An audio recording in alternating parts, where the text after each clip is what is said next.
Magandang umaga po sa lahat. Kami po ang nagmula sa Department of Rehabilitation Medicine at kami po ay narito upang pag-usapan ang tinatawag na tech-related neck, shoulder, and hand pain.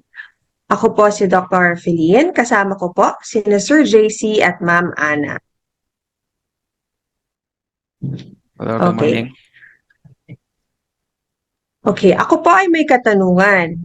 Kayo ba ay mahilig manood ng mga K-drama? Or nagbe-binge watch sa Netflix, or kaya naman ay updated sa inyong stories sa Facebook or Instagram, or baka naman busy ka lately because of work deadlines. Masakit ba ang leeg or ang iyong kamay?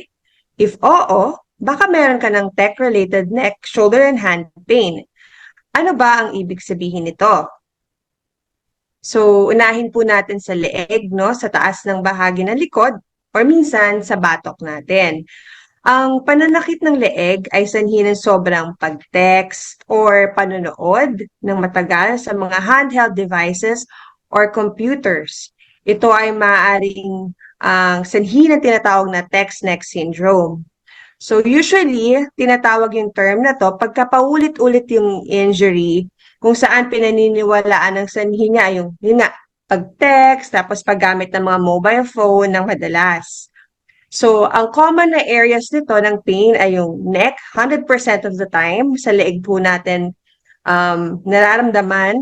Pangalawa, sa mga balikat, 69% of the time. Sunod, minsan sa low back, and then sa arms. Okay. Ano ang mga signs and symptoms? Nagsisimula sila as mild pain sa may neck or upper back, and then sa shoulders, and then sometimes nagkakaroon na ng limited na mobility or hindi na natin halos maigalaw yung mga leeg. Tapos nangihina ang muscles natin sa leeg, and then nagkakaroon na rin ng muscle imbalance, pamamaga sa mga muscles, at sometimes nagiging headache din. So, ang mahabang screen time ay maaari ding magdulot ng panghihina ng muscles sa leeg, sa dibdib, or sa upper back. Dahil dito, nahihirapan mag-maintain ng good posture kung saan ang tenga ay dapat directly over sa shoulders po natin at maaring magpalala ng sintomas na associated sa tech neck.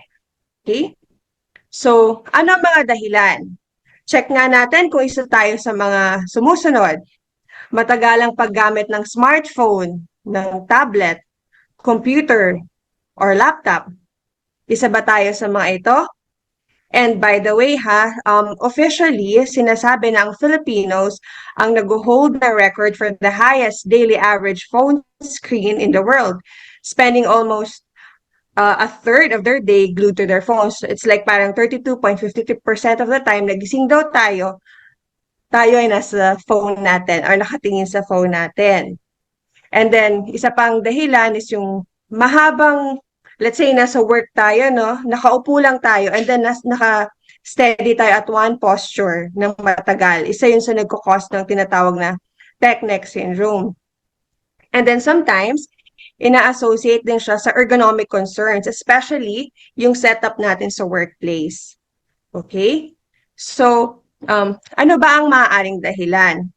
Para magkaroon tayo ng idea, ang weight or ang bigat ng ating ulo ay nasa 5 kilograms or 10 to 12 pounds pagka nasa neutral position.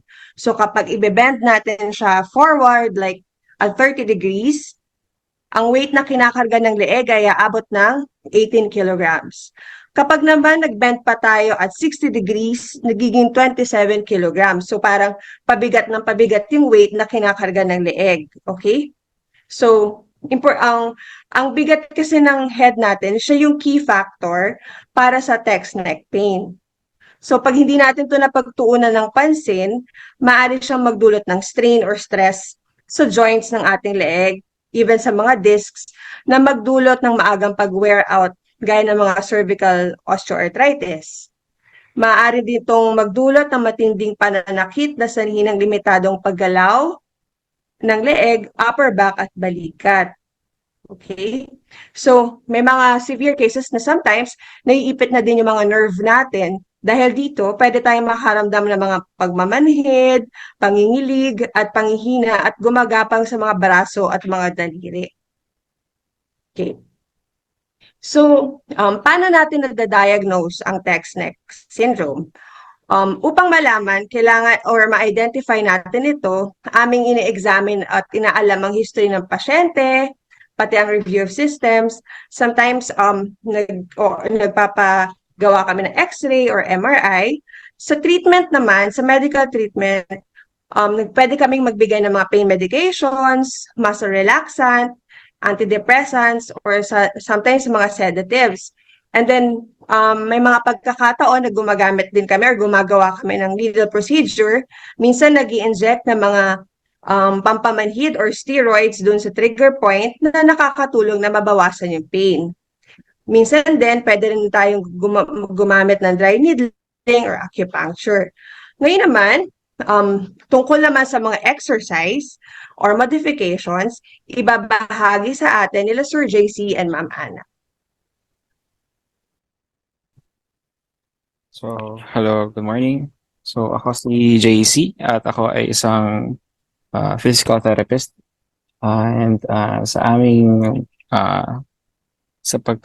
aming field or pagkadalubhasa natin sa physical therapy, ang isa sa mga pangunahing pwedeng magawa kapag nalaman na meron kang text neck or cervical neck strain ay syempre, number one is yung mabawasan yung sakit. So, magagawa yon kapag tayo ay either may gamot na ininom or meron tayong gagamitin ng mga modality tulad ng init o kaya lamig. So, hot packs, pwede makatulong yon. And then, sa exercises, importante ito, hindi lang kapag meron ka ng sakit, but also kapag bago pa ma-develop yung sakit. So, medyo on the prevention side din siya. So, paano siya maginagawa? So, sa ating neck, mayroon tayong different exercises kasi i-explore natin yung bawat level ng neck natin kung paano siya gumagalaw normally.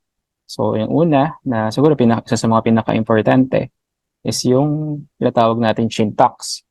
So, at ito, madali naman siyang gawin. So, either nakatayo ka lang or nakaupo or pwedeng nakadikit kasandal ka sa pader. And then, ilalapit mo lang yung baba, yung chin.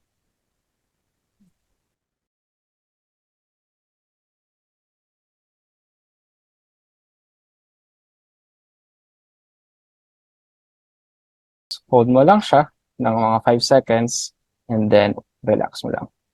And then, ulitin natin ng 10 to 15 times. So, in this way, na mobilize natin yung ating spine, lalo dito sa neck. So, yung mga small movements na yan, makakatulong yan para ma-relax na yung area na yon. And then, another exercise is yung tinatawag nating neck tilts and turns. So, ito, madali lang din. Pwedeng gawin kahit tayo ay nasa opisina or nanonood ng TV or habang tayo ay nagkatrabaho. So, i-turn mo lang yung neck mo on one side. Tapos, i-hold mo lang din ng mga 10 to 15 seconds. So, bibilang ka lang ng 10 to 15 seconds. And then, balik sa gitna. And then, sa kabila ulit. So, again, ang purpose nito, number one is maigalaw natin yung range of motion. Kasi yung katawan natin, kapag hindi natin naigagalaw yan ng full, yung kung ano yung dapat yung ginagalawan, minsan sumisikip yung mga muscle. So, yun nga yung nangyayari kapag paulit-ulit na payoko tayo pa nagte-text or nagta-computer. So, another exercise na magagawa natin is yung stretch ng ating neck dito sa likod na sa may batok. So, paano gagawin yan?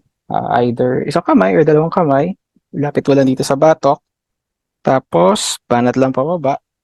So again, slowly, hindi dapat madaliin, and then hold lang ulit ng 15 to 20 seconds. Tapos pwede mo siyang ulitin ng mga 2 or 3 times. And then yung isa pa is yung tinatawag nating upper trapezius stretch. So again, tayo or upo.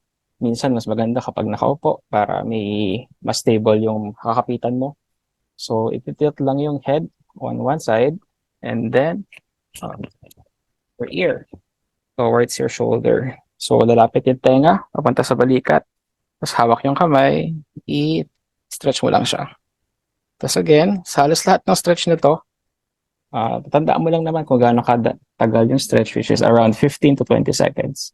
And then, pwede siyang ulitin ng 2 to 3 times. Depende. So, kung ano yung benefit na nararamdaman mo. Kapag feeling mo mas kailangan mo pa ng extra, so yun nga, more of the 3 sets ka. Kapag tingin mo naman na 2, kaya na, okay lang naman din. So lastly, kung papansinin natin kapag nagkakaroon ka ng, again, ng tech neck, pag lagi ka niya kayuko sa laptop, sa computer, especially sa laptop, or sa cellphone, yung ating muscles dito sa ating chest, sumisikip din yan kasi nag-round siya. So, another factor yan kung bakit either nahihirapan ka minsan. Parang feeling mo hirap ka huminga kasi nga masikip na yung ginagalawan ng ano mo, ng hangin kasi masyadong tight yung chest mo. So, ang pwedeng gawin dyan, marami, isa, stretch mo lang yung pectorals na ganun. So, again, since this is a stretching, tandaan mo lang 15 to 20 seconds. So, ganun lang. Hold mo lang siya ng 15 to 20 seconds or another way, i-post na lang natin sa picture is sa pintuan. Tatapat ka sa gitna ng pintuan na bukas, syempre. Tapos, again, yung braso, para kang nakaganito. Tapos, lean forward. So, yung bigat mo, siya yung mag-i-stretch ng ating mga muscles sa chest, which is your pectorals. So, ito yung major na 5 stretching para sa ating neck pain. Na pwedeng related to neck pain issues and cervical strain. But also, it is also beneficial for us to consider na, syempre, whenever we're working for long hours, lagyan natin ng tandaan natin to check yung posture natin during our work or kapag ating leisure time. So, check mo rin minsan-minsan, either pag may kasama ka, banwitin nila, ba't parang lagi kang pakuba. So, yung feedback na yun, makakatulong sa'yo yan para i-correct mo yung sarili mo. So, kapag wala namang ibang tao na magkakorek sa'yo, then be mindful. Either tingin ka sa salamin, or kapag hindi talaga kaya, take a break. Tayo ka. Hindi naman ibig sabihin ng break is yung pupunta ka lalabas ka. Kumbaga, hindi naman porket na break, sabihin na punta ka sa CR or titigil mo yung trabaho mo, tayo ka lang sandali, tingin ka sa malayo, tapos pause lang. Sabi nga, meron tayong tinatawag dito na pwede natin gamitin sa ating mga kasama sa medisina, yung mga ophthalmologists. Meron silang tinatawag na 20-20-20 rule. So, ito, ang sabi nila is once in a while, after 20 minutes na nagtatrabaho ka, pause ka, tapos either tayo ka or tingin ka sa malayo, around 20 feet na layo, tapos tingin ka lang doon ng 20 seconds. So yung time na yon na tumayo ka, tumingin ka sa malayo, so nag-iba yung focus ng mata mo, tapos nag-pause, doon yung ganun katagal yung nakatingin ka sa malayo. Somehow napahinga na yung mata mo doon. So yung level of strain sa mata mo, at the same time, yung neck mo, medyo nag-reset sa normal position, sa neutral position. So, ayun. It's one easy trick, although somehow in application, medyo mahirap. So, dito papasok talaga yung discipline natin and yung feedback nga, yung paano mo kinakorek yung sarili mo. And then, as with almost any exercise, always remember to start with gentle movements and then progress gradually. So at any point, whenever you feel na merong pain or may masakit or lalo na sumasakit yung naramdaman mo because of the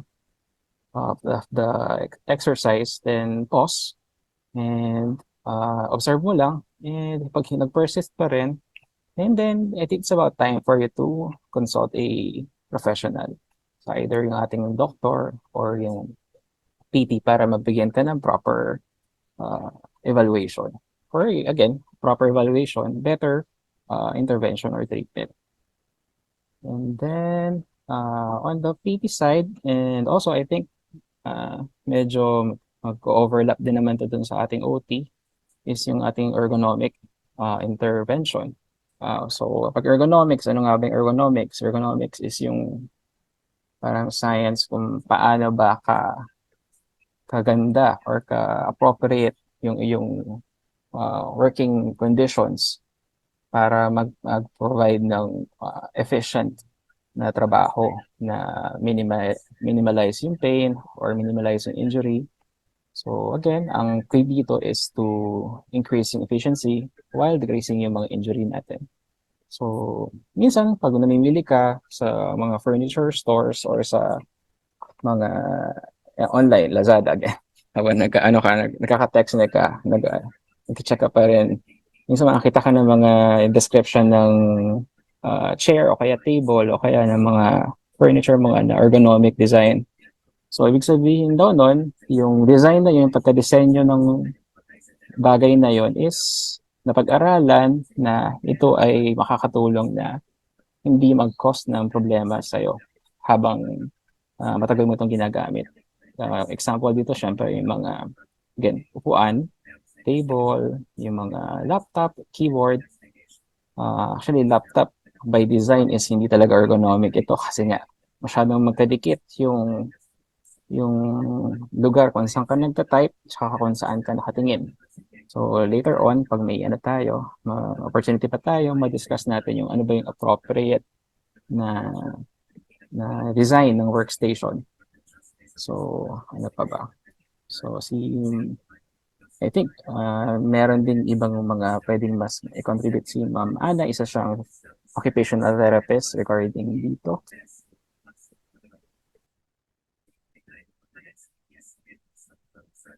Alright pa, Sir JC. So, thinking na po kung saan natapos si Sir JC, may papakita po ako sa inyo na isang PowerPoint tungkol sa ergonomics. Okay. So, dito po, patawagin ko muna siyang adaptations. Kasi usually po, ang ergonomics, kailangan natin gumawa ng mga modifications. So, mostly po, pag naririnig nila yung word na modifications, feeling nila doon naiikot yung mundo nila, kailangan nila i-adjust lahat. Pero actually, konting galaw-galaw lang, konti lang yung mga papalitan natin para makatulong sa ating neck syndrome. So, yung mga modifications at adaptations po na ito, pwede siyang mga katulad po ng nabanggit ni Sir JC, mga kagamitan like the keyboards, the mouse, and the monitors. Pero pwede rin kasi siyang yung mga tasks at habits natin, pwede nating baguhin ng konti para maging mas ligtas, mas productive, at mas komportable tayo. So, ang goal po natin dito ay mabawasan or kung pwede matanggal natin yung mga delikadong movements natin na nakaka-contribute po sa injuries tsaka technique syndrome.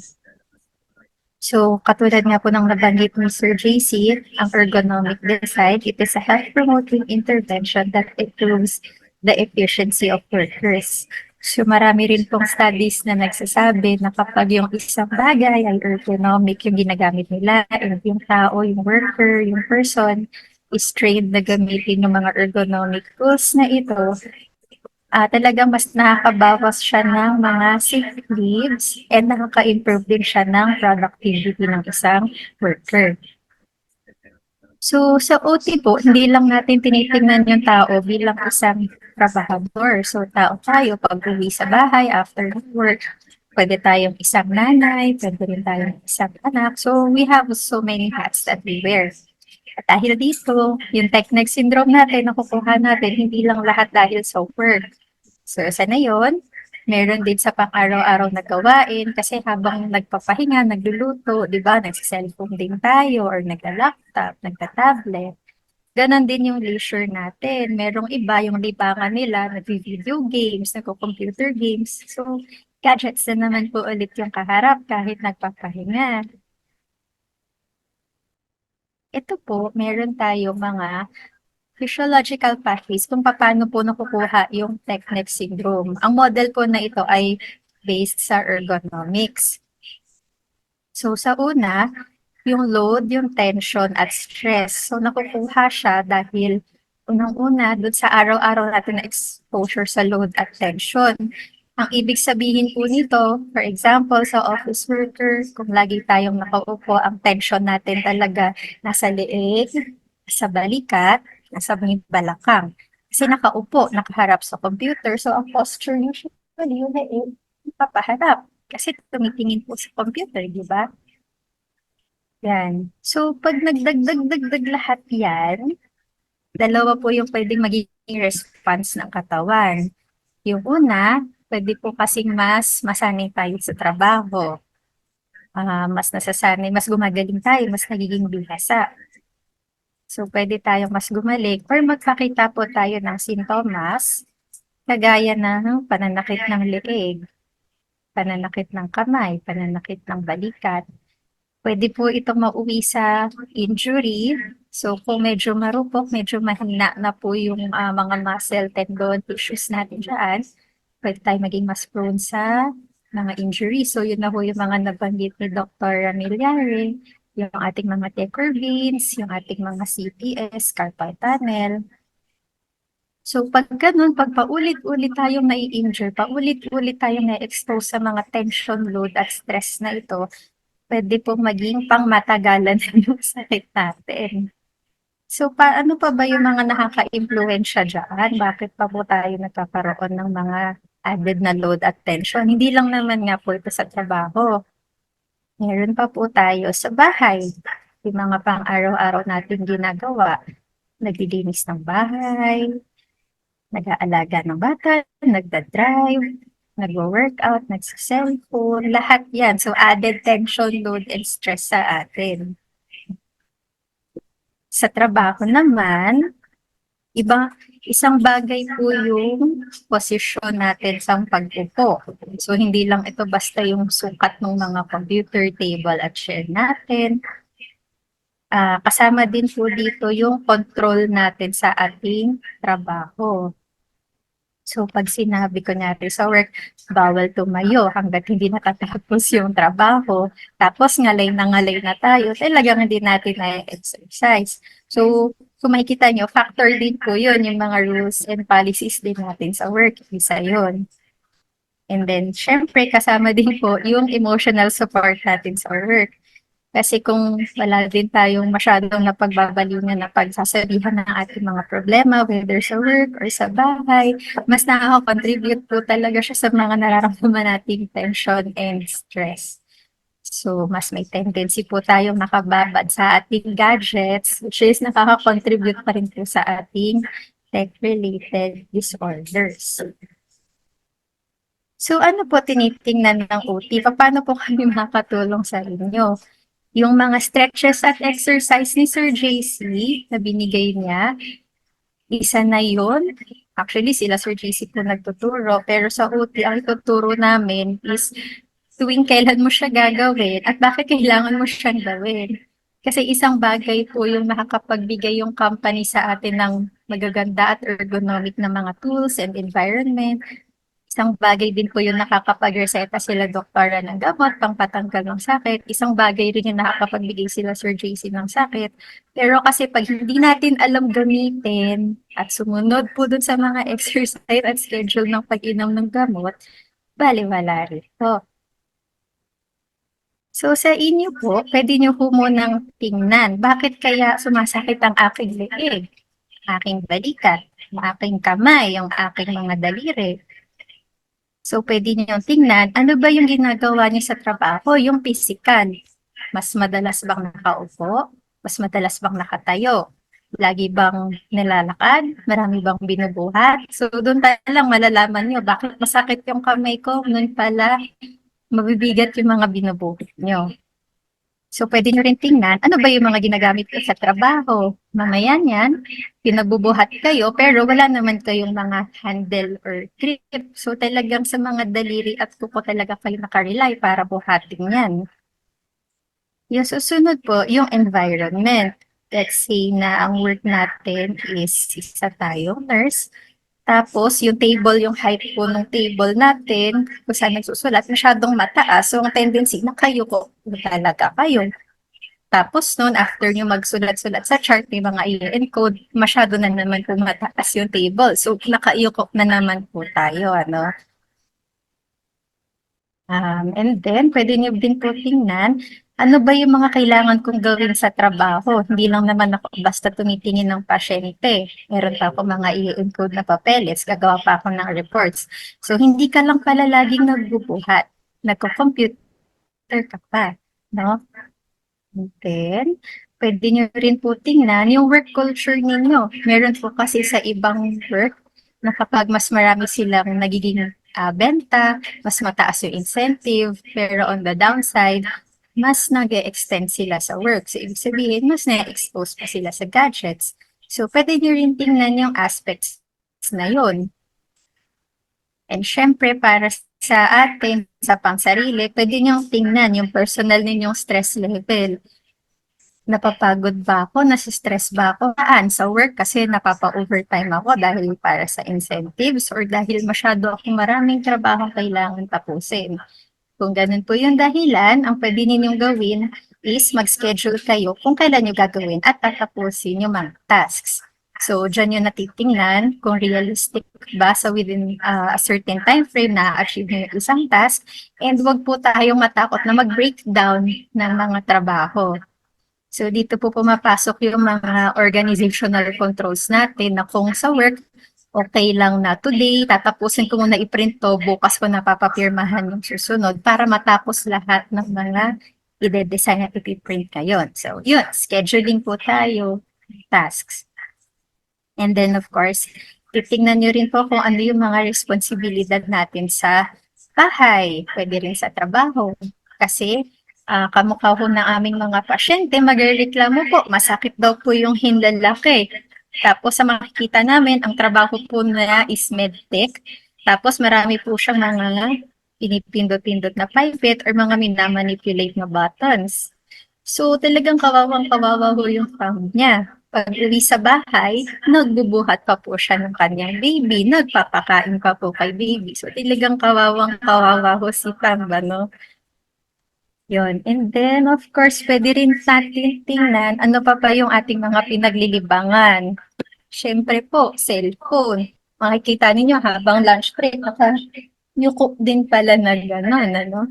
So, pwede ho kayong gumamit ng mga cellphone stand para nakadiretso lang ho siya. Hindi nyo siya masyadong tinitingnan ng nakayuko.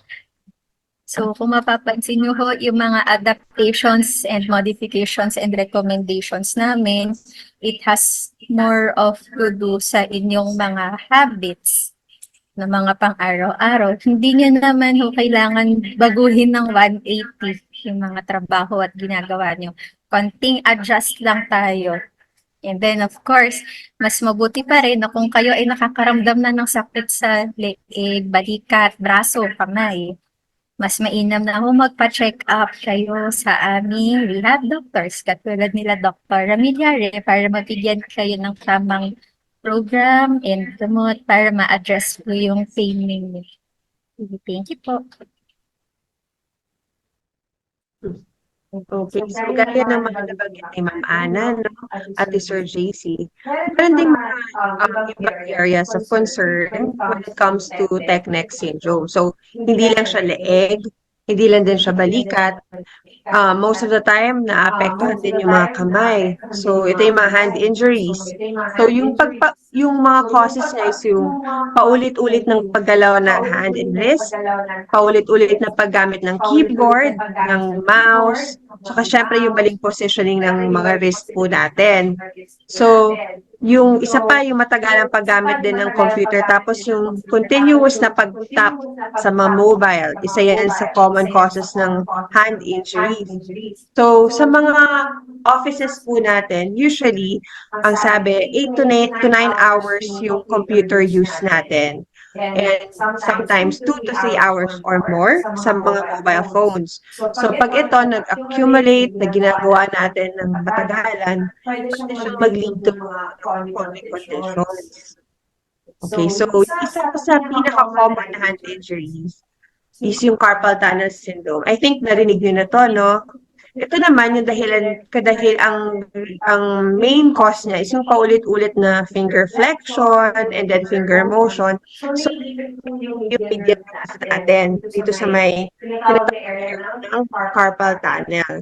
So, kapag naipit yun, nagkakaroon ng numbness, nagkakaroon ng parang minsan kinukuryente or sometimes nangihina yung mga muscles natin sa kamay. So, ang mga involved dito, yung mga typing jobs, di ba nga usually nag-flick ng fingers, tapos usually nararamdaman natin yung simptomas sa gabi. Yung isa pang common ay tinatawag na Decker pains, sinusinusitis. Ito naman is yung matinding pananakit dito sa thumb side po natin. Sa thumb side is na pwedeng strain o overuse din. So, namamaga po yung mga tension dyan sa dulo ng laki natin. Tapos, nagdudulo siya ng pain. Sometimes, nagkakaroon ng pamamanhid. Tapos, ang pinakamahirap na part is yung hindi mo maigalaw ang ugat natin. Okay. So, when it comes to treatment, sa amin po, usually, ang ina-advise namin sa patient is rest. Kailangan i-rest yung kamay, yung fingers, yung thumb. Tapos, ibigyan din po natin sila ng medications. And then, minsan, kung kailangan, magbibigay kami ng mga antibiotic medications. Tapos isa pang nakakulong ay yung pag-splint or yung pagsusuot ng kalso. Dito sa sometimes para sa wrist natin. Tapos, gumagamit din po kami ng mga machines sa patient and then therapeutic exercises. Ngayon po, ang mga exercises, mga modifications, ay share sa atin nila Sir JC at Ma'am Ana. When it comes to injuries naman. So, thank you, Doc. Bali, again, going back to sa nabanggit ni Doc, pag tayo ay masyadong invested sa paggamit ng ating mga devices like yung mobile phone, laptop, computers, hindi lang neck ang kakaroon ng problema. So, kasama dyan, syempre yung actual na dumidikit dun sa mga device, yung ating mga kamay, mga daliri at wrist. Again, pag paulit-ulit yung motion, kapag paulit-ulit siya na minsan hindi natin na-check kung tama pa rin ba yung posisyon niya or na ilalagay ba siya sa mga awkward na posisyon na pwede mag-cause ng repetitive injury. So, isa dyan nga is yung ating carpal tunnel syndrome na kung saan meron may naipit tuloy na ugat na bibigay ng simptomas na nangangalay. So, again, pag may naiipit, ano ba ang pwede nating maitulong dyan on the side of the physical therapy? So, number one, syempre, check natin again yung ating environment, yung ginagalawan, evaluate natin kung yung tama ba yung placement na ating keyboard and mouse, especially kapag tayo ay nagkatrabaho for a long period of time during the day. So, again, paulit-ulit ko sinasabi nga, yung laptop, unfortunately, is although very portable and beneficial sa lahat kasi kahit saan mo dalit, very mobile. Hindi talaga siya yung ergonomic. Kasi nga magkadikit yung sa ulo tsaka yung titig natin sa screen pati yung sa keyboard. So kapag expected mo na medyo matagal kang magkatrabaho, baka lang pwede mo consider na gumamit ng separate na keyboard and mouse. Hindi mo gagamitin yung keyboard and mouse or yung trackpad ng mouse ng laptop. So in that way, matutulungan mo na ma-maintain yung neutral position ng wrist. And then, check mo rin ngayon yung height ng upuan mo na ensure na yung forearms o yung braso natin ay parallel sa ground. So hindi siya naka-angle na, again, magkakos ng yung awkward na position angle nito ay pwede mag-cause or mag-aggravate ng lalong pag-ipit ng ating nerve, ng medial nerve natin. So again, going back sa isa sa mga main fields ng physical therapy is yung exercises and stretching. So paano nga ba yan? So Actually, pwede kami magbigay ng link ng aming video materials kung saan pinapakita ng ating staff kung ano ba yung mga possible exercises ng wrist natin tsaka fingers. So, i-post na lang din natin yung link dyan sa baba sa ating comment section. And then, pero for the purpose of discussion, isa sa mga main stretching natin dyan, again, is yung ano lang naman, very simple. So, front mo lang yung kamay, and then stretch mo lang to, yung ating muscles, natin mga flexors, kasi siya yung nagpapagalawan ng daliri, tsaka ng wrist natin, papunta sa may palm. So, sa lahat ng stretching again, going back to sa previous instruction natin kanina, lahat ay usually, gawin natin, 15 to 20 seconds yung duration. So, pwede mo yung gawin. And then, pwede mo yung gawin is yung parang iikot mo lang yung wrist mo. So, parang circular motion. So, minamobilize mo lang siya. So, clockwise and then counterclockwise. So, pwede mong 10 rotations on one set and then other set 20 ulit. So, for the decurvates, tenosynovitis, again, stretching then is yung thumb stretch. So, pull your thumb back towards your wrist, open the opposite hand. Ayan, and then here. So again, hold for 15 to 20 seconds. And then, repeat on the other hand kung pati yung kabila is apektado. And then, in these cases, sa ating mga, ano ba pwede mong gamitin? Mag-hot packs ka ba or hindi? Or cold packs? So again, kapag ganyan, pwede kang gumamit ng hot compress. Or minsan sa rehab, gumagamit tayo ng paraffin kasi mas cover niya yung irregular shape ng ating kamay. So, in the absence of that, pwede kang gumamit ng hot compress. Or minsan kahit pag mayroon ka namang hot shower sa bahay, pwede rin naman habang naliligo ka, medyo mag-warm shower ka na lang or warm water. So, on a side note, bakit nga ba tayo gumagamit ng mga hot compress? So, ano yung modality ng heat? Ano bang epekto ng init? So, yung application ng heat, hold, mga electrical stimulation, usually ginagamit yan sa physical therapy. And ang primary reason is to provide relief. Kasi again, bakit nga ba pumupunta ang mga ang mga pasyente for physical therapy? Kadalasan meron niyang kasamang reklamo, complaint ng sakit, or merong limitation of motion. So, merong mga galaw na hindi na yung tulad ng ginagawa nila dati. So, in this case, na may TechNeck ka or CTS or decurvates, pwedeng makatulong itong heat. So, paano ginagamit? Usually, hot packs or warm packs, hot towels or heating pads. So, ang ginagawa niya is it promotes yung muscle relaxation and then it increases. Pinapaganda niya yung blood flow doon sa area. So, pag maganda yung blood flow doon sa area, yung daloy ng dugo, mas maganda yung chance na makarecover siya. Kasi kasama ng dugo, nandyan yung mga ginagamit na raw materials para mag-recover yung tissues natin. And again, of course, yung alleviation ng paninigas.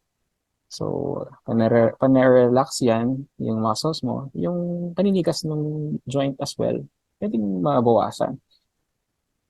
Dahil nga yung init, nagkakasya yung blood vessels natin, yung mga arteries natin na medyo lumaki yung diameter, mag-dilate. And then, paano siya beneficial lalo na sa exercise and physical therapy? Yung kapag kinambine mo siya dun sa exercise, prior to exercise, mas maganda yung pagiging elastic ng muscle. Promote mo yung extensibility ng muscle.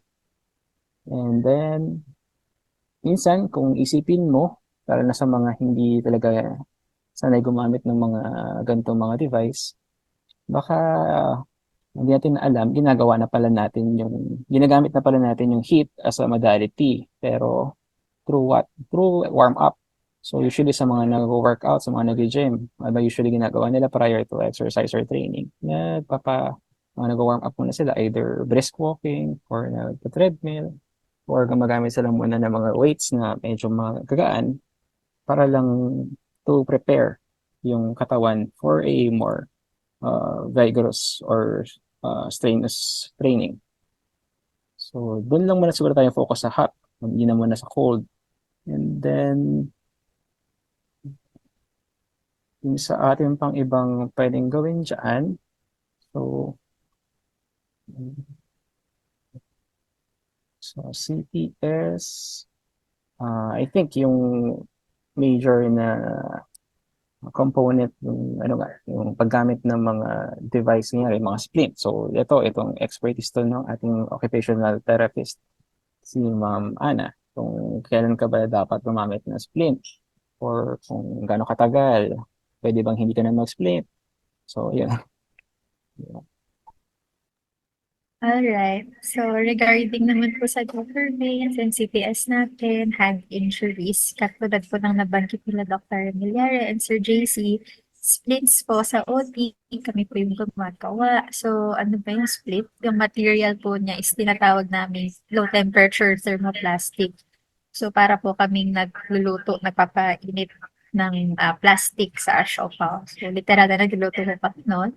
Ang kagandahan po kasi noon, nakukulma talaga doon sa kamay ng tao.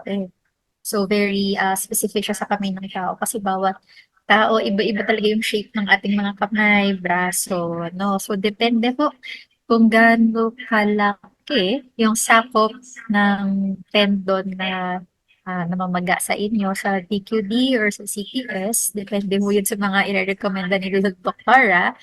Doon po namin binabase kung gaano kalaki or kaliit yung imomolde namin sa inyo na thermoplast. O paano po yung mga nakikita natin sa Shopee. Okay siya kung temporary, panandalian yung gagamitin. Pero kasi nakikita ko na rin sa Shopee, marami rin iba-ibang klase. And hindi ko talaga nire-recommenda na, syempre titignan nyo yung kurba at arco nung binibenta na ready-made, prefabricated na splits. Kasi pag tinignan ko, parang naka-straight na straight lang siya. Yung iba, halos nakakurbang pababa, ganito. Pero tayo, kailangan natin may konting-konting extension, mga 5 to 10 degrees lang naman ho ito kasi naka-rest. Eh, paano yun? No? Bakit yung iba walang daliri, yung iba sakit yung daliri?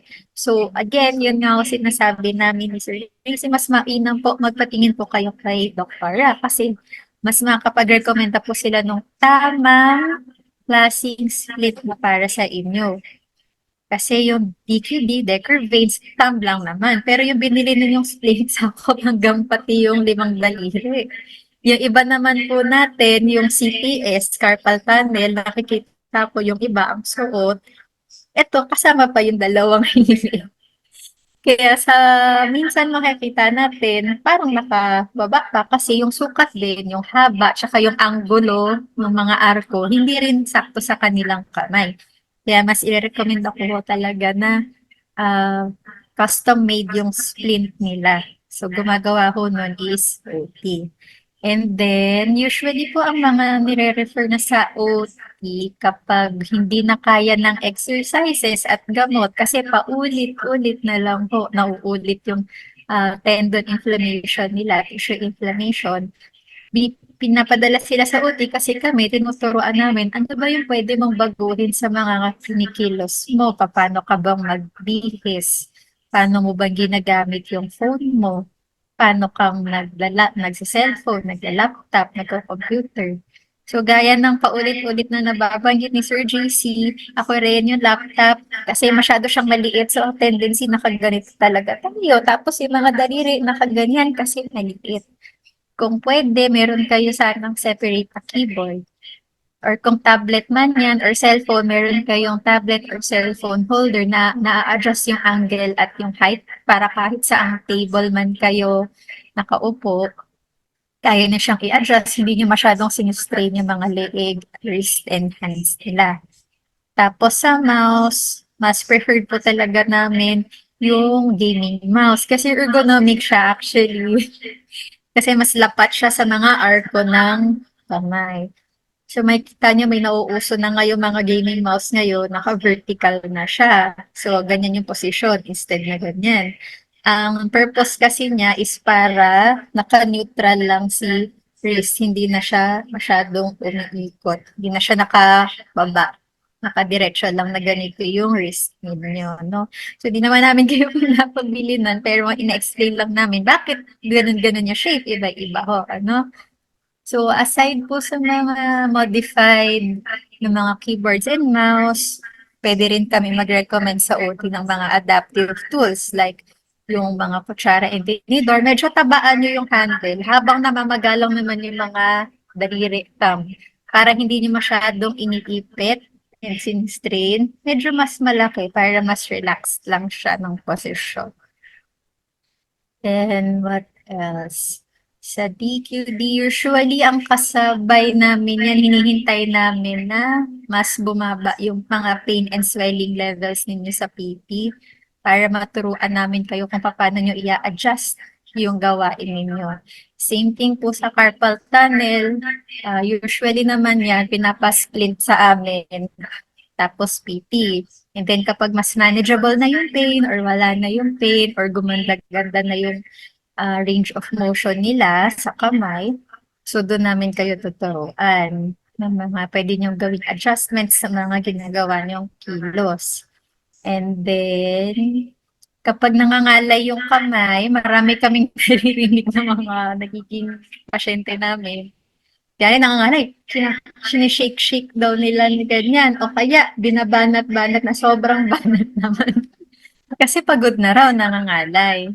So, kami yung tinuturo namin, tendon gliding ng hand. So, paano yun? So, start mo siyang nakabukas, yung wrist mo hindi siya nakatupi. Ganito, straight lang.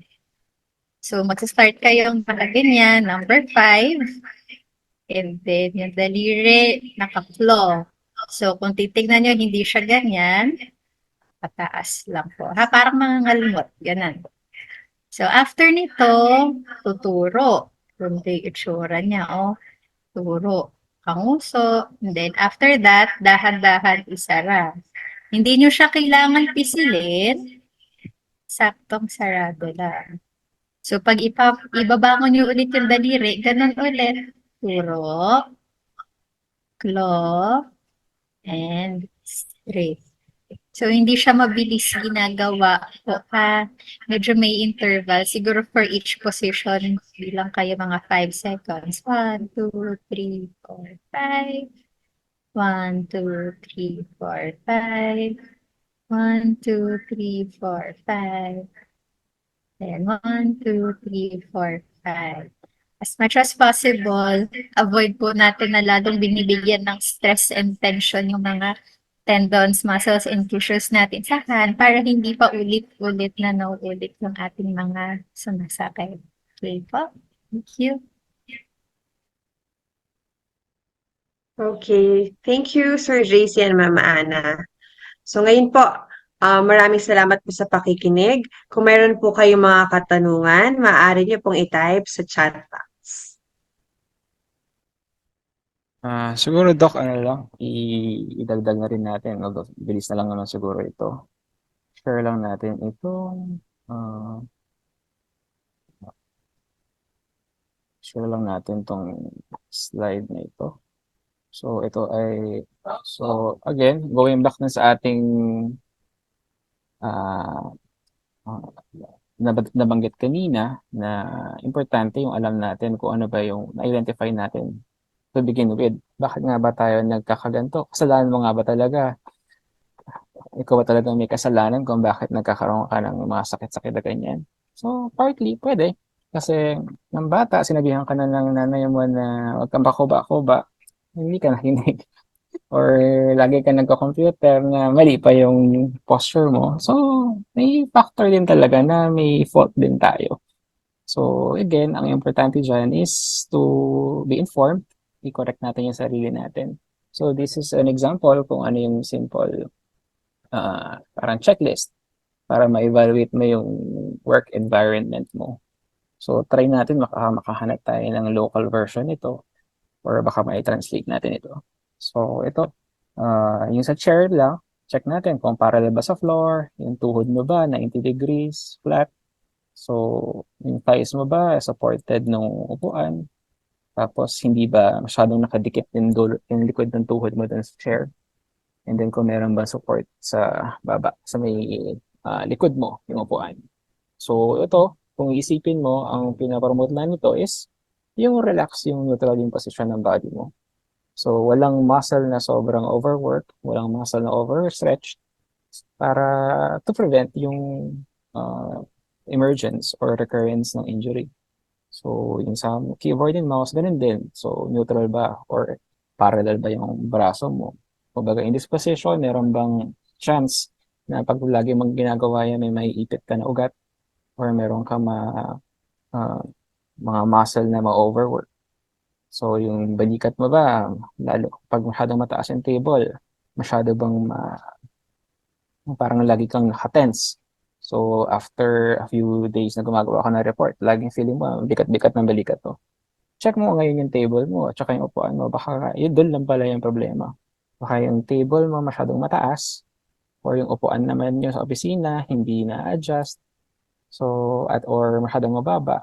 So, ang tendency mo, ano ka, nag-a-adjust yung katawan mo, nagko-compensate, nag-overcompensate, which in turn would lead to pain and injury. So, yung monitor din, yung height ng monitor, medyo eye level ba? Or kailangan na bang yumuko paulit-ulit or tumingala? So, check mo ngayon niya. Pag tumingala masyado, mangyayari, titigasin dito sa neck. Pag masyado naman nakayuko, yun nga, parang merong nakabigat sa'yo, may nakapatong sa'yo dito sa likod. So, again, ay ang ano dito rin, importante dito, lalo na yung mga nasa office, yung kapag merong kailangan kopyahin na document, saan ba dapat ilagay yung document na yun? Sa tabi lang ba ng keyboard? Or dapat ba nakadikit dito sa tabi ng monitor? So ideally daw, kung kaya mong gawa ng paraan, yung binabasa mong document or kinokopyahan mo, dapat between the keyboard and the monitor. Na para pag kung meron mang kailangan kopyahin, kahit konting galaw lang ng mata at ng neck, magagawa mo na, makakopya mo na. Hindi mo kailangan pa ulit-ulit na mag-twist na ganun. So, okay, pag paulit-ulit mo yan, hindi mo napapansin, yan, na-overuse na siya. So, yun, find a way kung paano. So, magpo-post siguro tayo ng picture dito ng mga sample na document holder. So, ayun. I hope makakatulong sa atin yung simple slide na ito. And sige, let's go back to sa kay Doktora and Ma'am Ana kung may concern pa kayo. Okay po. Thank you, Sir JC and Ma'am Ana again. So if meron na po tayong mga katanungan, maaari niyo pong i-type sa ating chat box.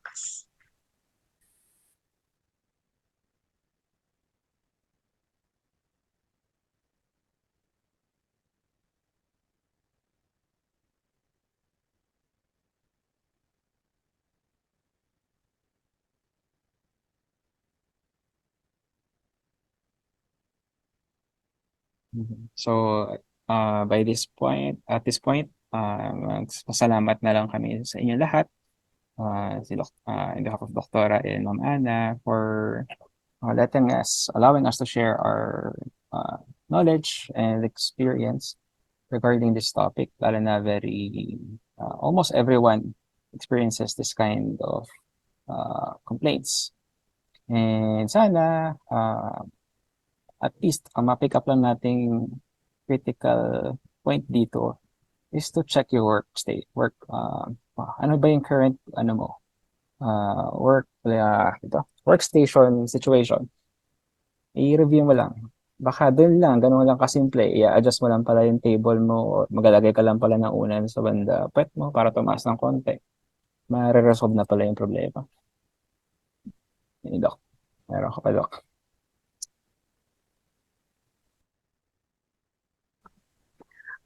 Okay, thank you so much po for spending your morning with us today. We hope to see you soon. Thank you. You. Bye.